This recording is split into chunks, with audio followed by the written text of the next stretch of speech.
여러분의 건강 지킴이 데일리 건강 시작하겠습니다. 우리나라의 고령화 속도가 OECD 회원국 가운데 가장 빠르다고 하죠. 이렇게 노인 인구가 빠르게 증가하면서 이 신경계 퇴행성 질환에 대한 관심이 높아지고 있는데요. 오늘은 치매와 함께 가장 흔한 신경계 퇴행성 질환인 파킨슨병에 대해서 자세하게 알아보도록 하겠습니다. 신경과 전문의 강진호 원장님 모셨습니다. 원장님 어서 오세요. 네, 안녕하세요. 반갑습니다. 자, 파킨슨병은 영국의 수상 처칠, 그리고 희대의 독재자 히틀러, 그리고 권투 선수 무하마드 알리 등 시대를 호령했던 유명인들도 피해갈 수 없었던 질환으로 알려져 있는데요. 자, 우선 이 파킨슨병 어떤 병인지부터 알아볼까요? 네, 파킨슨병이란 영국의 제임스 파킨슨이 1817년 최초로 학계에 보고해 그의 이름이 붙여진 병이라고 할 수 있습니다. 네. 3대 노인성 뇌질환 중 하나인데요. 치매 다음으로 흔한 대표적인 퇴행성 뇌질환입니다. 중뇌에 위치한 흑질이라는 뇌의 특정 부위에서 도파민을 분비하는 신경세포가 원인도 모르게 서서히 소실되어 가는 질환입니다.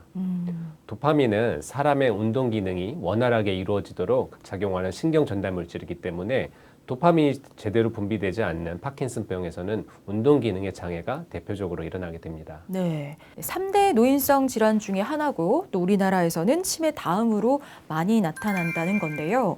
자, 그럼 얼마나 많은 사람들이 이 질환을 앓고 있을까요? 국민건강보험공단이 발표한 자료에 따르면 2020년 파킨슨병으로 진단받은 사람은 11만 1,312명입니다. 네. 이는 2016년 9만 6,784명에 비해서 15%가 증가한 수치입니다. 그럼 이 파킨슨병의 주 발생 연령대도 좀 살펴볼게요. 어느 연령대 환자들이 가장 많을까요? 2020년 전체 진료 인원 중 가장 많은 연령대는 70대로 전체의 37.9%를 차지했습니다. 네. 이어 80세 이상이 36.5%, 60대가 18.7% 순이었는데요. 일반적으로 파킨슨병의 발병률과 유병률은 나이의 증가에 따라 증가하는 것으로 알려져 있습니다. 네, 그러니까 발병률과 유병률이 나이가 들어감에 따라 증가한다는 건 파킨슨병을 노화로 인한 퇴행성 질환 중에 하나로 좀 봐야 할 것 같은데요. 자, 그렇다면 이렇게 증가 이유는 뭐라고 볼 수 있을까요? 다른 신경퇴행성 질환처럼 파킨슨병 역시 나이가 중요한 인자의 역할을 하는데요. 네. 해마다 환자가 증가하고 있는 이유는 고령화로 인해 평균 연령이 높아지고 있기 때문입니다. 또한 노화하고 관련된 질환이기 때문에 이처럼 그 유병률이 증가할 수밖에 없는 것이죠. 네. 그렇다면 나이 외에 뭐 또 다른 원인은 없을까요? 아닙니다. 다른 원인들이 있습니다. 몇 가지 다른 원인도 제시되고 있는데 첫 번째로는 인체 내로 유입되어 세포에 악영향을 줄 수 있는 독성 물질들입니다. 하지만 일반인이 독성 물질을 접하는 경우는 많지 않기 때문에 명확한 결론을 내릴 수 있는 증거는 부족합니다. 두 번째 가능성은 유전적인 요인인데요. 유전적인 이상으로 신경세포 대사 과정 중 발생하는 불필요한 물질을 제거하는 세포 내의 기능에 이상이 발생하고 나이가 또한 들어가면서 없어져야 할 불필요한 물질들이 세포 내부에 독성 물질처럼 쌓이게 되기 때문에 결국은 세포가 죽어버린다는 가설입니다. 세 번째 가능성은 약물도 있습니다. 도파민 분비나 도파민의 작용 기전을 방해하는 약물에 의해 파킨슨병과 유사한 증상이 나타날 수 있는 거죠. 이런 경우에는 일시적인 증상으로 약을 중단하면 바로 증상이 개선될 수도 있습니다. 네, 그러니까 노화 외에도 이렇게 다른 원인이 있다 보니까 최근에는 젊은 환자도 좀 늘어나고 있다고요? 맞습니다. 파킨슨병으로 병원을 찾은 환자의 5% 정도, 많게는 10%까지 젊은 환자의 비중이 높아지고 있습니다. 파킨슨병의 원인에 대한 가능성 중에 유전적 요인을 말씀드렸는데요. 젊은 환자는 유전적 특성이 많이 나타나는 것이 특징입니다. 네. 자, 오늘 데일리 건강에서는 노년을 위협하는 퇴행성 질환, 파킨슨병에 대해서 알아보고 있는데요. 이제 키워드 확인해보고 다시 깊이 있는 이야기 나눠보도록 하겠습니다. 첫 번째 키워드입니다. 악몽? 뭐 선뜻 연결은 안 되는데 파킨슨병과 악몽은 어떤 연관이 있을까요?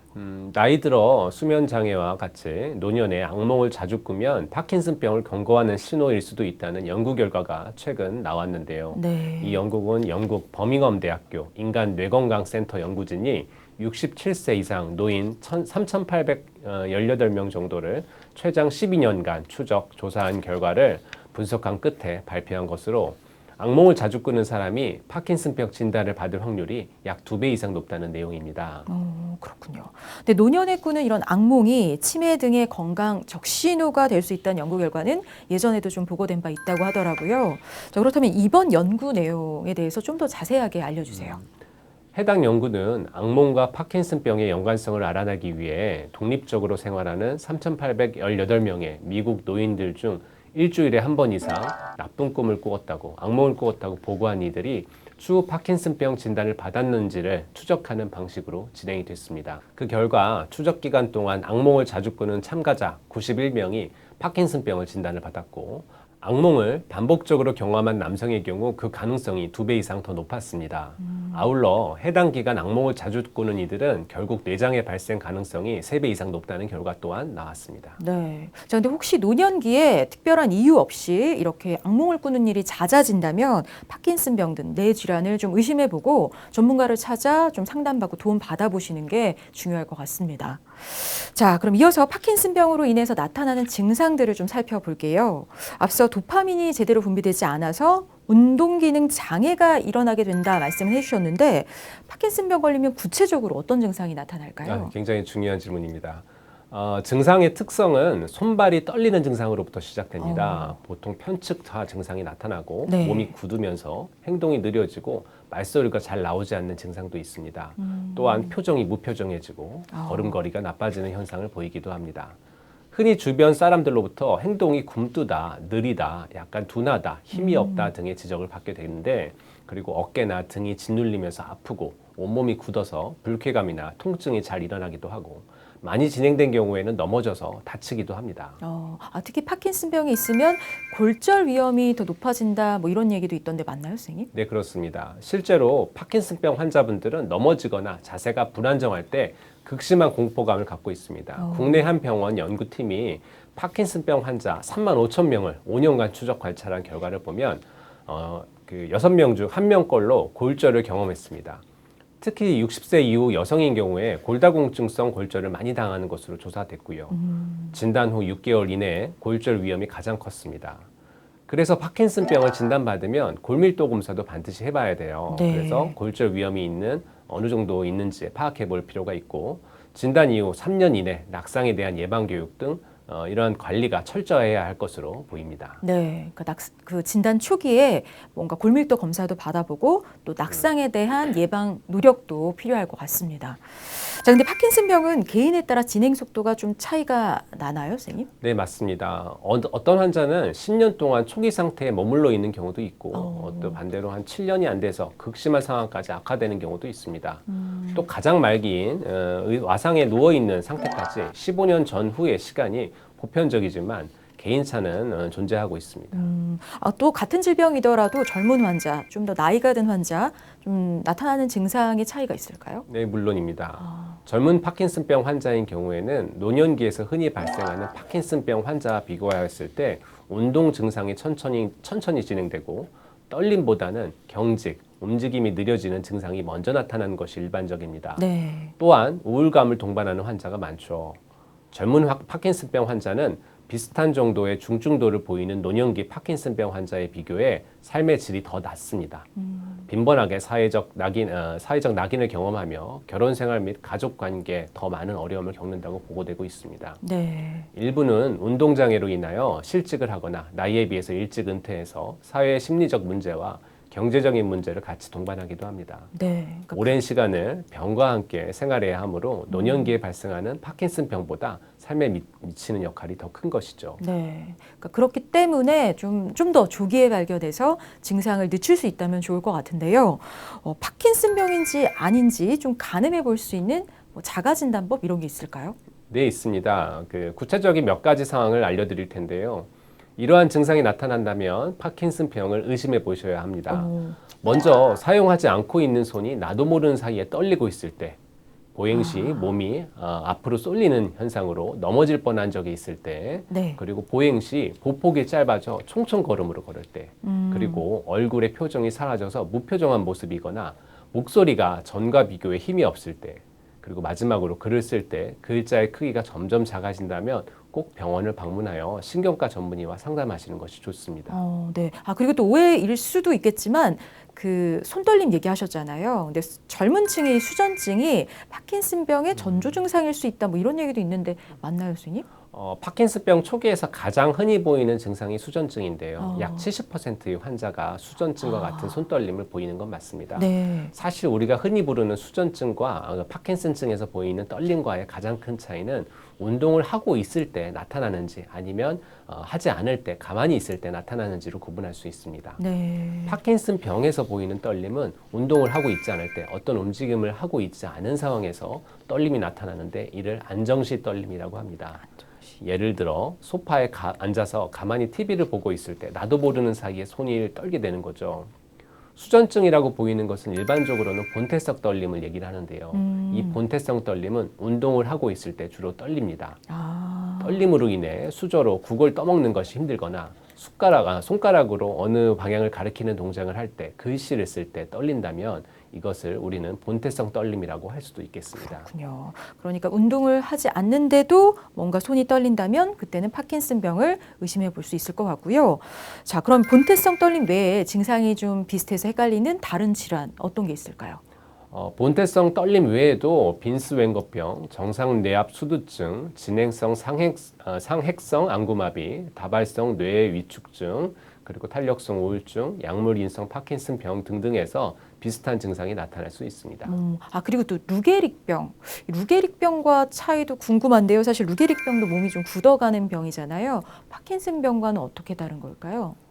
파킨슨병은 중뇌라고 하는 부위에 도파민의 부족으로 나타나는 병으로 도파민 제제를 투여하는 경우 증상이 좋아질 수가 있습니다. 또한 파킨슨증으로 불편함을 느끼지만 파킨슨증만으로 사망하는 경우는 드문 질환입니다. 이에 반해서 루게릭병은 굉장히 무서운 병입니다. 척수의 운동신경원이라고 하는 부위의 손상으로 인해 발생하는 병이로서 수개월에 걸쳐 진행하는 사지의 마비 및 근육의 위축으로 결국 호흡마비까지 진행하면서 사망하게 되는 병입니다. 일부 경과를 늦추는 약제가 있긴 한데 아직까지는 효과적인 치료 방법이 없는 현실입니다. 그렇군요. 그러니까 파킨슨병은 그래도 어느 정도 치료가 가능하지만 루게릭병은 그렇지가 않다는 거 기억해 두셔야 될 것 같고요. 자, 그리고 많은 분들이 좀 이것도 헷갈려하는 부분인데 파킨슨병과 파킨슨 증후군 요거는 다른 개념으로 봐야 하는 거죠? 네, 그렇습니다. 많은 분들이 파킨슨병과 파킨슨 증후군을 같은 것이라고 생각하거나 비슷하다고 생각합니다. 하지만 엄밀히 말해 파킨슨병과 파킨슨 증후군은 비슷하긴 해도 완전히 다른 병으로 볼 수 있습니다. 파킨슨병과는 달리 파킨슨 증후군은 도파민이 충분하다고 하더라도 어떤 이유로서 흑질, 선조체를 포함한 기저핵이 신경 경로에 장애가 생길 경우 파킨슨병과 유사하지만 특징적인 증상이 나타날 수 있게 되는데 이를 우리는 파킨슨 증후군이라고 부릅니다. 그럼 좀 더 자세히 비교를 해볼게요. 파킨슨병과 다른 파킨슨 증후군만의 특징 어떤 게 있을까요? 파킨슨 증후군은 파킨슨병 치료약이 약간의 효과가 있거나 또는 거의 효과가 없습니다. 또한 진행의 속도가 무척 빠르며 초기부터 낙상, 균형장애, 연화장애, 언어장애, 요실금 등의 자율신경계 장애가 출현하는 것이 특징입니다. 그러니까 병명이 비슷해서 같은 개념으로 알고 계셨던 분들 많을 텐데요. 파킨슨병과 파킨슨 증후군 다른 개념의 질환이라는 거 꼭 기억해 두시면 좋겠습니다. 자, 파킨슨병의 여러 증상과 유사 질환들과의 차이점까지 알아봤고요. 계속해서 다음 키워드 넘어가 보겠습니다. 치매. 치매. 자, 치매는 파킨슨병과 함께 대표적인 신경계 퇴행성 질환으로 이제 알려져 있는데요. 두 질환 사이에 어떤 연관이 있습니까? 파킨슨병은 결국 치매로 이어지는 경우가 많습니다. 그런 의미에서 연관이 있다고 볼 수 있겠죠. 네. 파킨슨병 치매는 진행이 느려서 발병한 후 적어도 10년 이상의 시간이 지나야 치매로 이어지는 특징은 있습니다. 네. 하지만 발병 연령을 감안했을 때 연령대의 반 이상이 인지기능 저하가 발생하는 시기에 파킨슨병 치매로 발전한다고 볼 수 있습니다. 실제로 전체 파킨슨 환자군 중 30%는 파킨슨병 치매 상태이며 통계에 따라서는 조금씩 차이가 있지만 네. 발병 초기부터 꾸준히 추적 관찰해보면 파킨슨병 환자의 75%에서 90% 정도의 환자가 결국 파킨슨병 치매 상태에 도달하게 된다고 합니다. 네. 그렇다면 파킨슨병 치매와 일반적인 치매는 어떤 좀 차이가 있을까요? 네, 파킨슨병에서 보이는 파킨슨병 치매는 또 다른 대표적인 치매 질환인 알츠하이머병과 구별해야 합니다. 네. 알츠하이머병의 경우 비정상적인 베타 아밀로이드와 타우 단백질의 축적으로 인해서 측두엽과 내측 그리고 두정엽의 기능이 집중적으로 떨어져 증상이 기억력 저하로서 먼저 나타나게 됩니다. 반면 파킨슨병 치매는 도파민이 부족한 선조체와 연결된 대뇌 부위의 여러 신경망의 기능이 떨어지고 신경망끼리의 조율이 잘 안 되어 인지기능 저하로 나타나게 됩니다. 전두엽 기능 저하가 먼저 떨어지고 그렇다 보면 집중력이 저하되고 이후에는 후두엽을 담당하는 시각인지 기능이 저하되고 기억력 저하도 서서히 시작됩니다. 네. 단 전두축두 치매와는 다르게 성격이 급격히 변화하는 그런 특성 증상들은 나타나지 않습니다. 아, 그렇군요. 하지만 모든 파킨슨병이 다 치매로 이어지는 건 아니죠? 물론 그렇습니다. 파킨슨병 환자라도 개인의 환경 등에 따라서 치매 상태로 발전하지 않을 가능성은 반드시 있습니다. 네. 자, 그렇다면 어떤 파킨슨병 환자가 치매로 이어질 가능성이 좀 낮을까요? 첫 번째로 두뇌를 많이 사용하는 환자들입니다. 교육 수준과 뇌 활동량은 치매 발병률의 핵심적인 역할을 합니다. 네. 심지어 유전적으로 뇌 조직의 상태가 동일하다 하더라도 교육 수준이 높거나 평소에 책 읽기, 글쓰기, 퍼즐 등의 뇌 활동을 활발하게 만드는 활동을 하는 사람들은 치매 발병률이 그렇지 않은 사람보다 많이 낮습니다. 네. 아마도 활발한 뇌 활동으로 인해서 획득한 다양한 뇌 신경망이 망가지고 있는 신경세포 및 신경망을 보조하는 역할을 하고 있기 때문인 것으로 추측되고 있습니다. 두 번째로는 주 증상이 손떨림인 환자입니다. 손떨림보다 위장관 증상이 심하거나 자세 반사가 손떨림에 비해 현격하게 저하되어 있거나 손떨림에 비해 전신 경직의 정도가 크거나 피로감을 심하게 느끼는 경우, 파킨슨병의 A형인 경우, 이런 경우에는 파킨슨병 치매가 더 잘 생긴다고 합니다. 네. 아직 온전히 밝혀진 것은 아니지만 파킨슨병 치매는 도파민, 아세틸콜린, 노르에피네프린, 세로토닌에 관계된 시스템이 다발성으로 손상되어 발생하게 됩니다. 만약에 도파민을 포함한 다른 시스템들의 손상이 심해지면 결국 치매로 이어지기 쉽겠습니다. 네. 자, 오늘 데일리 건강에서는 이 파킨슨병에 대해서 자세하게 알아보고 있는데요. 자, 이제 치료법 알아보기 앞서 파킨슨병의 진단 방법 살펴보겠습니다. 병원에서는 진단을 내리기 위해 어떤 검사를 하게 되나요?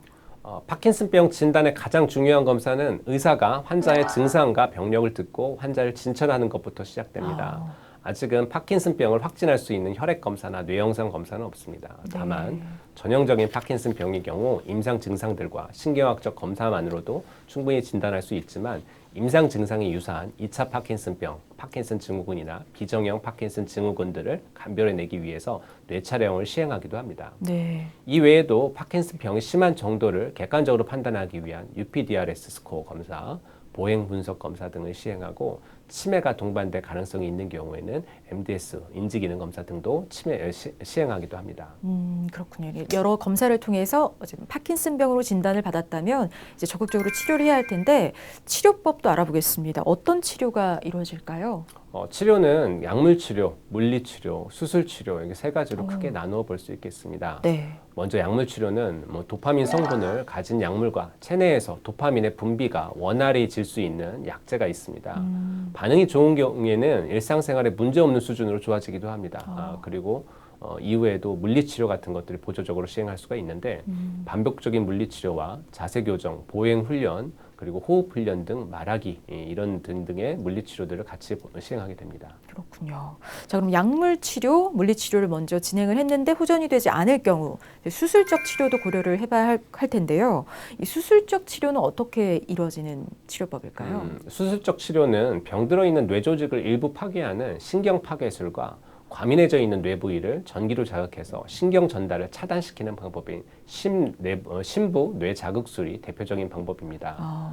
수술의 선택은 환자의 연령과 증상의 심한 정도, 동반 증상 및 이전 수술 여부 등 여러 문제들을 고려해서 결정하게 되는데 대부분 수술적 치료는 수술에 의한 환자의 완치의 개념은 아니고 증상이 너무 심해서 약물의 양이 너무 많은 경우 약의 용량을 줄여들 수 있는 효과나 약에 잘 조절되지 않는 증상들을 일부 조정할 수 있는 경우 효과를 볼 수는 있습니다. 네, 그러면 수술적 치료의 목적이 완치는 아니라는 거네요. 네, 맞습니다.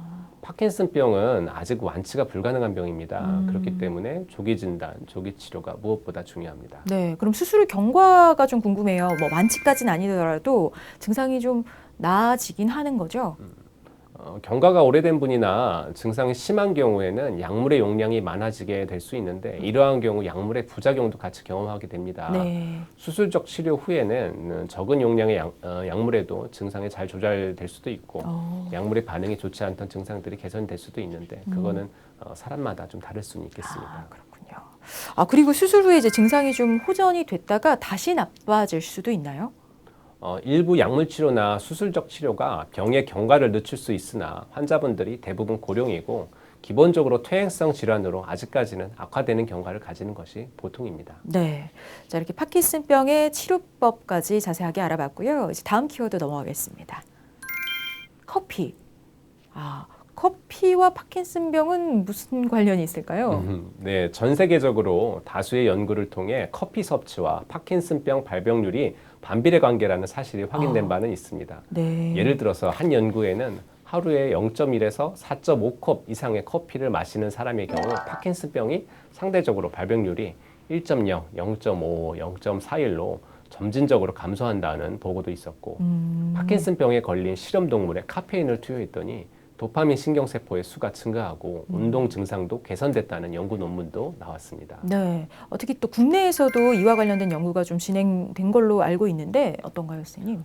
커피 섭취가 파킨슨병 치료에 도움이 될 수 있다는 연구 논문이 지난해에도 국내에서 나왔습니다. 국내 연구팀이 284명의 신규 파킨슨병 환자를 대상으로 한 연구에서 커피를 많이 마시는 사람들이 마시지 않는 사람들에 비해서 떨림 증상이 적은 것으로 확인된 바 있습니다. 네. 근데 카페인의 어떤 성분이 이런 파킨슨병 예방하는 데 효과를 내는 걸까요?